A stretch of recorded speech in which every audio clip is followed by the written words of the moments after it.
राधे राधे प्रिय दर्शक बंधुओं, एक बार फिर आपका स्वागत है हमारे YouTube चैनल कृष्ण की आवाज मोटिवेशन में। प्रिय दर्शक बंधुओं, आज फिर एक नया वीडियो, एक नई कहानी लेकर के हम हाजिर हुए हैं।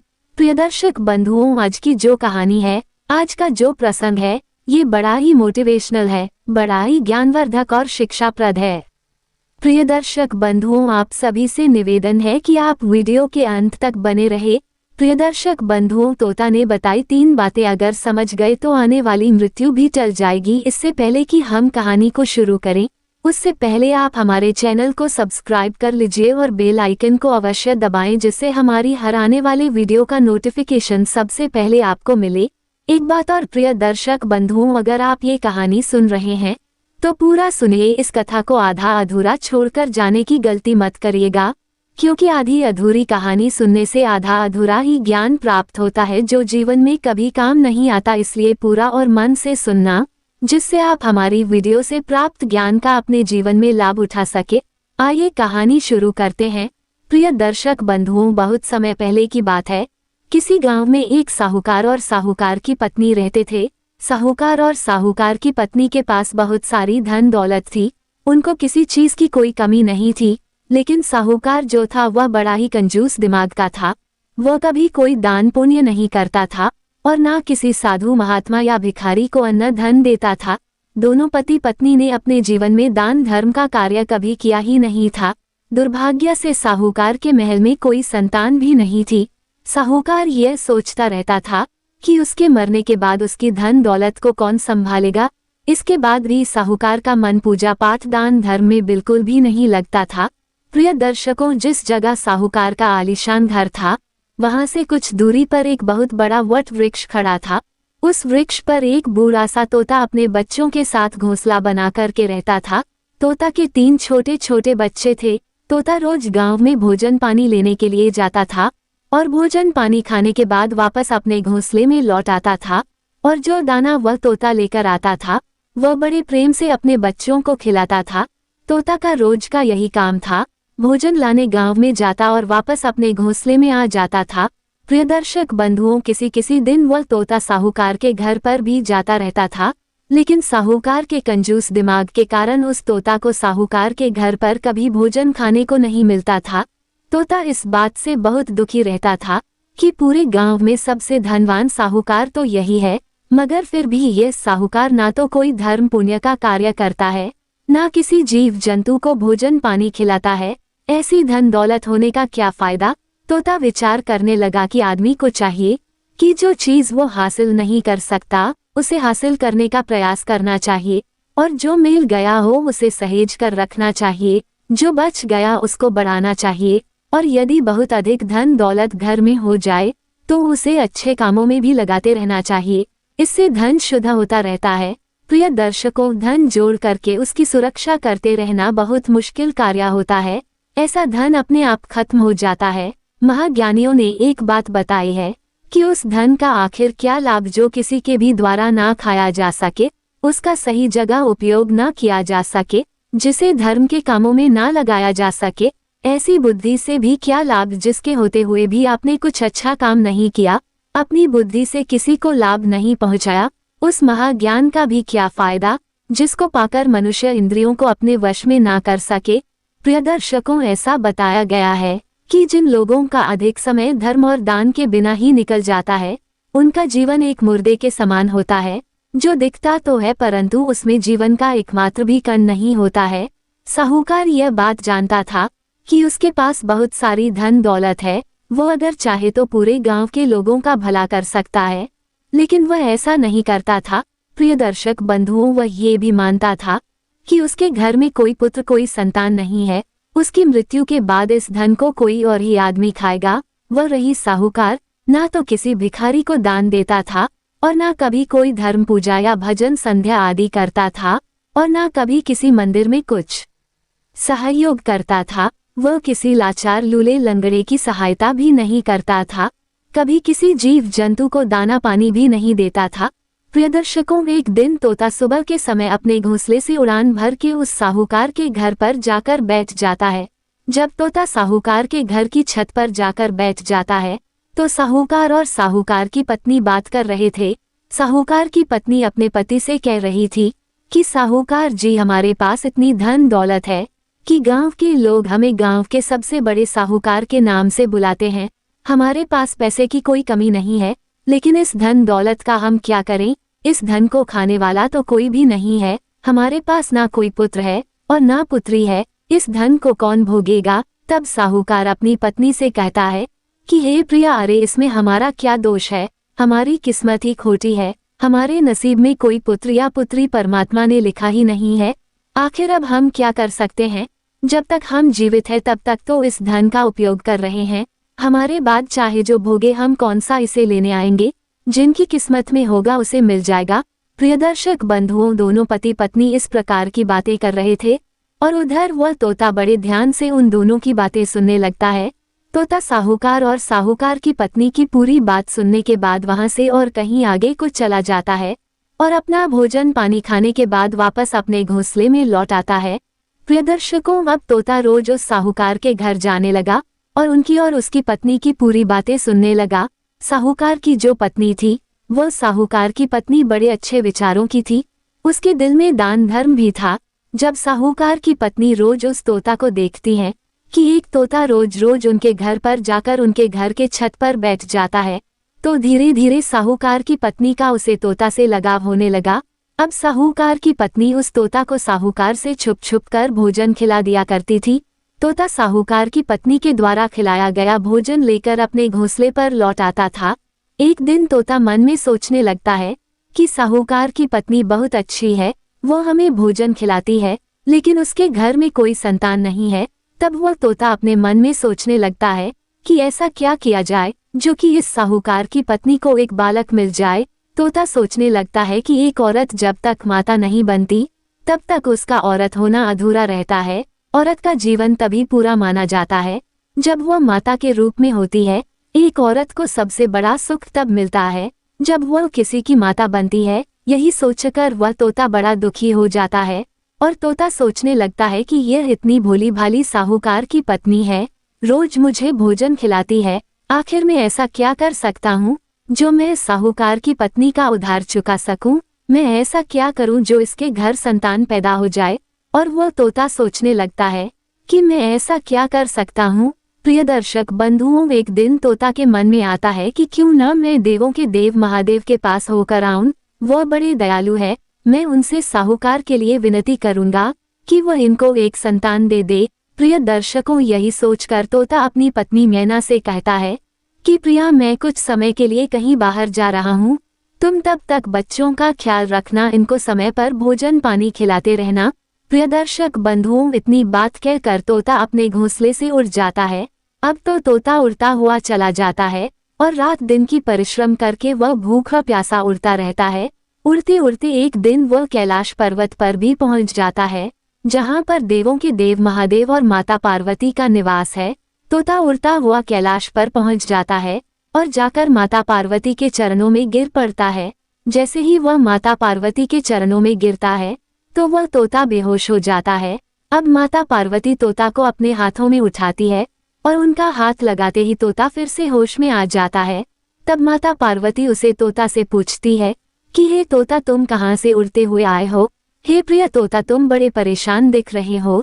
तब तोता माता पार्वती से कहता है कि हे माता, मैं बहुत परेशान हूँ और बड़ी दूर से उड़कर आपके पास आया हूँ। माता पार्वती ने पूछा, बताओ तोता, तुम्हें क्या दुख तकलीफ है? मैं अवश्य तुम्हारा दुख दूर करूंगी। तब तोता कहता है, हे माता, मैं आपके पास अपने दुख के लिए नहीं आया हूँ। मुझे तो आपने सब कुछ दिया है, अच्छी पत्नी भी दी है, सुंदर सुंदर बच्चे भी दिए हैं। मैं यहाँ किसी और के लिए आया हूँ। तब माता पार्वती कहती है कि हे तोता, आप मुझे स्पष्ट बताए, आखिर आप किस लिए इतनी दूर आए हो? तब तोता ने बताया, है माता, मैं एक गांव में जहाँ रहता हूँ वहाँ पर एक साहूकार और उसकी पत्नी रहते हैं। उनकी कोई संतान नहीं है। वह साहूकार की पत्नी जो है वह बड़ी सीधी सादी है। उसने मुझे भोजन खिलाकर मुझ पर उधार चढ़ा दिया है। मैं उनके लिए एक संतान मांगने आया हूँ, उनके लिए एक संतान दे दो माता। प्रियदर्शक बंधुओं, तोता इतनी बात माता पार्वती से कहता है और फिर से बेहोश हो जाता है। माता पार्वती फिर से उस तोता को होश में लाने का प्रयास करती है तब बहुत देर बाद तोता फिर से होश में आता है। माता पार्वती उस तोता को कुछ भोजन पानी खिलाती है और तोता से कहती है कि हे तोता, तुम बिल्कुल भी चिंता मत करो, थोड़ी देर में शिव जी ध्यान से उठ जाएंगे, इसके बाद हम महादेव से आपकी बात करेंगे। प्रियदर्शक बंधुओं, इधर भगवान महादेव अपनी ध्यान मुद्रा से उठते हैं। तभी माता पार्वती उस तोता को अपने हाथों में लेकर भगवान भोलेनाथ के समक्ष पहुंच जाती है और हाथ जोड़कर महादेव से कहती है, हे प्राणनाथ, धरती पर एक गांव में एक साहूकार रहता है, क्या उसके भाग्य में कोई पुत्र या पुत्री है या नहीं है? तब महादेव ध्यान लगा करके देखते हैं और कहते हैं कि प्रिया देवी, उनके भाग्य में कोई संतान नहीं है। तब माता पार्वती कहती है कि हे प्राणनाथ, यदि उनके नसीब में संतान नहीं है तो आपको उन्हें संतान देना चाहिए। मैंने इस तोता को वचन दिया है, ये बेचारा परोपकार के उद्देश्य से मेरे पास आया है। अगर आपने उस साहूकार को कोई संतान नहीं दी तो मेरा वचन टूट जाएगा और मैं झूठी हो जाऊंगी। तब भगवान महादेव कहते हैं, हे पार्वती, तुम हट क्यों करती हो? उनके भाग्य में कोई संतान नहीं है, मैं उन्हें पुत्र कैसे दे सकता हूँ? मगर माता पार्वती उनसे करती रहती है और कहती है कि प्रभु, ये तोता बड़ी दूर से आया है और यह उम्मीद करके आया है कि हम इसकी सहायता जरूर करेंगे। ये बेचारा कई दिनों से भूखा प्यासा किसी दूसरे का भला करने के लिए उड़ता हुआ हमारे पास आया है, तो क्या हम इसकी बात नहीं सुनेंगे? हम इस लाचार को यहाँ से निराश नहीं लौटा सकते, नहीं तो ये बेचारा मायूस होकर टूट जाएगा। भक्त कहते हैं, महादेव तक जाना कभी निष्फल नहीं जाता और यह बहुत परिश्रम करके जब हमारे पास तक आ ही गया है तो हमें इसके बारे में सोचना चाहिए। प्रियदर्शकों, माता पार्वती की इतनी बात सुनने के बाद देवों के देव महादेव कहते हैं कि ठीक है देवी, तुम हर बात की हट कर जाती हो और तुम्हारे इस हट को मुझे पूरा भी करना पड़ता है। ठीक है, अगर तुम इतना बोल रही हो तो उन साहूकार और साहूकार की पत्नी को हम एक संतान दे देंगे, लेकिन वह साहूकार इस लायक नहीं है, क्योंकि पार्वती, वह साहूकार बड़ा दुष्ट है। वह साहूकार कभी पूजा पाठ नहीं करता है, कभी कोई दान धर्म का कार्य नहीं करता है, कोई पवित्र वेद पुराण नहीं पढ़ता है, कोई धर्म ग्रंथ नहीं पढ़ता है और न ही कुछ भजन सुनता है। वो पूर्ण रूप से एक नास्तिक है। अब तुम इस तोता से कह दो कि अगर साहूकार नास्तिक से आस्तिक बन जाए तो हम उसको एक संतान दे देंगे। इसके लिए उसे पूजा पाठ करना पड़ेगा, मंदिर में जाना पड़ेगा, गरीबों को दान भी देना पड़ेगा, भगवान का भजन पूजन भी करना पड़ेगा, तभी उनको एक संतान की प्राप्ति हो सकती है। प्रियदर्शकों, वह तोता कहता है कि हे महादेव, मैं अपनी ओर से पूरा प्रयास करूंगा कि वह साहूकार और साहूकार की पत्नी मंदिर भी जाए, दान धर्म भी करें, पूजा पाठ भी करें। तब महादेव कहते हैं, जाओ तोता, मैं तुम्हारा कार्य अवश्य पूरा करूंगा। तथास्तु प्रियदर्शक बंधुओं, इतना कहकर देवों के देव महादेव तोता को वहां से अपने गांव के लिए भेज देते हैं। वह तोता भगवान महादेव और मां पार्वती को प्रणाम करके वहां से उड़ान भरता है और उड़ता हुआ सीधा अपने घोंसले में आ जाता है। इधर धीरे धीरे समय निकलने लगता है, भगवान भोलेनाथ का आशीर्वाद फलने लगता है। 9 महीने बाद साहूकार की पत्नी अपनी कोख से एक सुंदर पुत्र को जन्म देती है। साहूकार और साहूकार की पत्नी इतने सालों बाद अपने बालक को पाकर बड़े प्रसन्न हो जाते हैं।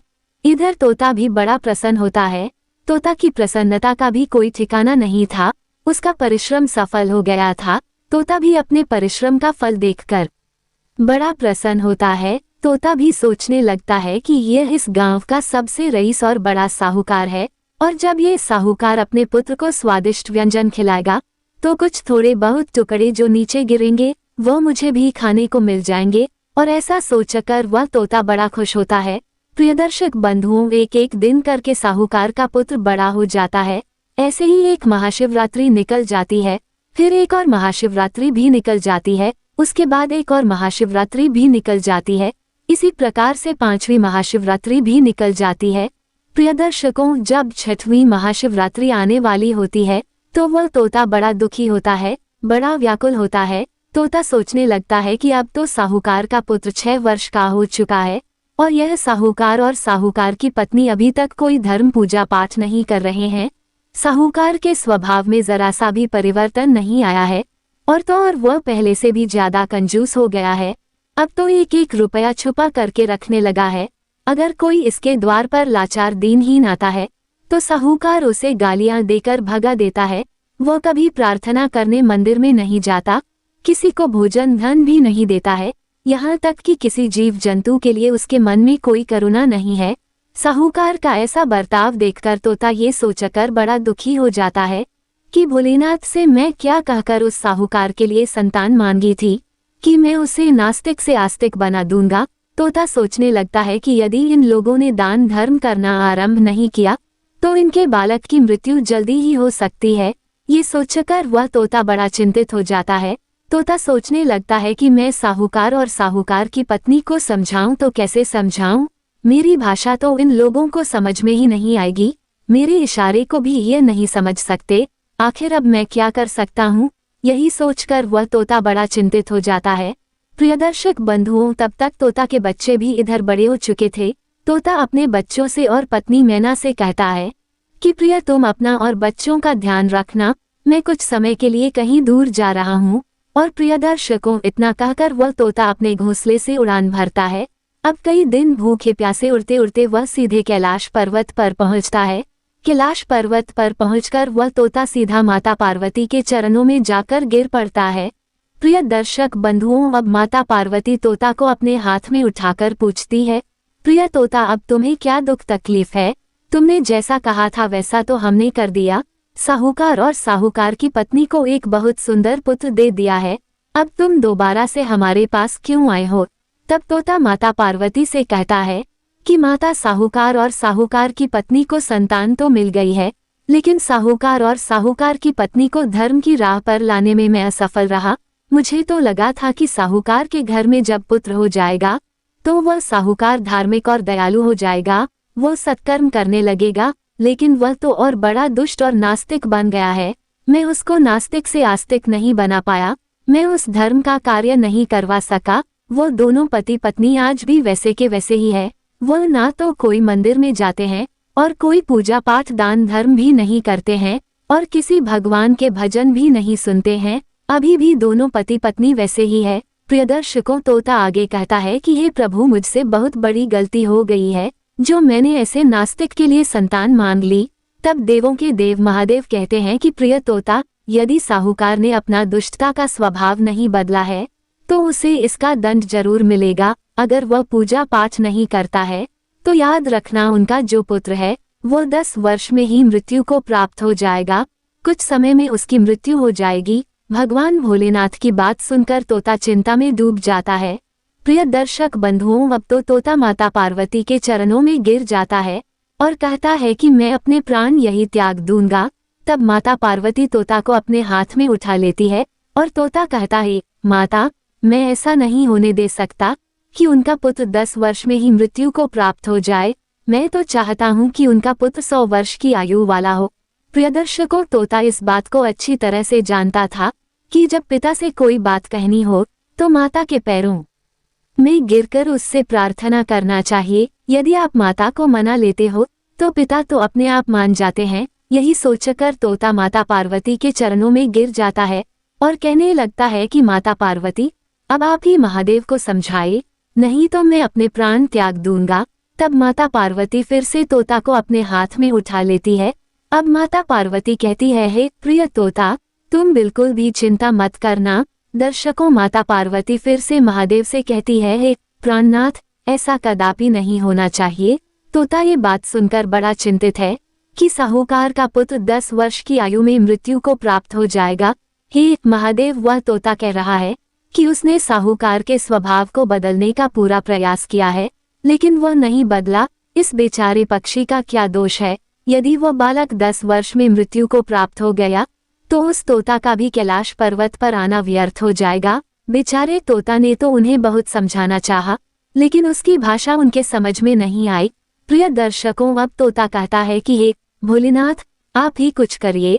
अगर आप उस साहूकार को सतमार्ग पर ले आए तो वह जरूर बदल भी सकता है। तोता के बार बार विनती करने पर देवों के देव कहते हैं, ठीक है पुत्र, मैं स्वयं जाकर उस साहूकार को समझाऊंगा। मैं अति शीघ्र उस साहूकार और साहूकार की पत्नी के द्वार पर पहुंचने वाला हूँ। प्रिय दर्शक बंधुओं, इस प्रकार वह तोता कैलाश पर्वत से उड़ान भरता है और सीधा अपने घोंसले में लौट आता है। अब धीरे धीरे कुछ दिन बीतते हैं और एक दिन भगवान भोलेनाथ और माता पार्वती एक साधु और साध्वी का रूप धारण करते हैं। और उस साहूकार और साहूकार की पत्नी के घर पर आ जाते हैं।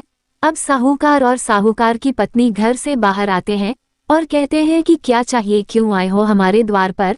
तब साधु के रूप में महादेव कहते हैं कि माता, हम दोनों को बड़ी तेज भूख लग रही है, अगर हो सके तो आप हमें कुछ भोजन करा दीजिए। यदि आप लोग हमें भोजन नहीं कराओगे तो हम आपको नाराज होकर के श्राप दे देंगे और आपका सारा धन नष्ट हो जाएगा, आपका सारा खानदान उजड़ जाएगा। प्रियदर्शक बंधुओं, साधु महाराज की यह बात सुनकर वह साहूकार और साहूकार की पत्नी डर जाते हैं और फिर साहूकार हाथ जोड़ करके कहता है, हे महाराज, आप लोग हमें श्राप मत देना, हम आपको अवश्य भोजन खिलाएंगे। तब साहूकार की पत्नी साधु के भेष में आए देवों के देव महादेव और माता पार्वती को अपने घर के अंदर ले जाती है और स्वादिष्ट व्यंजन पकवान बनाती है और दोनों को घर में बैठाकर भोजन कराती है। घर में उस साहूकार का छोटा सा पुत्र भी खेल रहा था। वह बालक कभी भोलेनाथ और पार्वती माता को सब्जी लाकर देता, तो कभी दाल भात लाकर देता, कभी कोई सा पकवान लाकर देता है।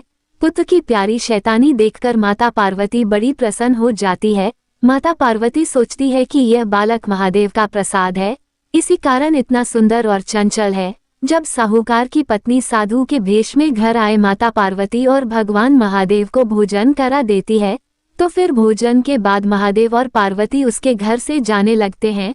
प्रियदर्शक बंधुओं, तभी साहूकार और साहूकार की पत्नी दोनों बाहर आते हैं और हाथ जोड़कर कहते हैं कि साधु महाराज, अगर हमसे सेवा में कोई कमी रह गई हो तो हमें क्षमा कर देना, लेकिन आप कोई श्राप मत देना। तब महादेव कहते हैं कि हे साहूकार और साहूकार की पत्नी, आप दोनों मेरी बात ध्यान से सुनो। गलत काम तो तुमने बहुत किए हैं और गलत काम करते ही जा रहे हो। यदि इसी तरह से तुम लोग करते रहे तो तुम्हारे पुत्र पर बहुत बड़ा संकट आने वाला है और तुम्हारा पुत्र बहुत जल्द मृत्यु को प्राप्त हो जाएगा। प्रियदर्शकों, साधु के भेष में भगवान भोलेनाथ की बात सुनकर साहूकार और साहूकार की पत्नी बहुत डर गए। तब साहूकार और साहूकार की पत्नी साधु के भेष में आए महादेव के चरणों में गिर जाते हैं और कहते हैं कि साधु महाराज, हमें कोई सत्मार्ग बताए, हम क्या कर सकते। अब इस बुढ़ापे में जाकर तो हमें संतान के सुख की प्राप्त हुई है और अब इस पुत्र को हम फिर से खोना नहीं चाहते।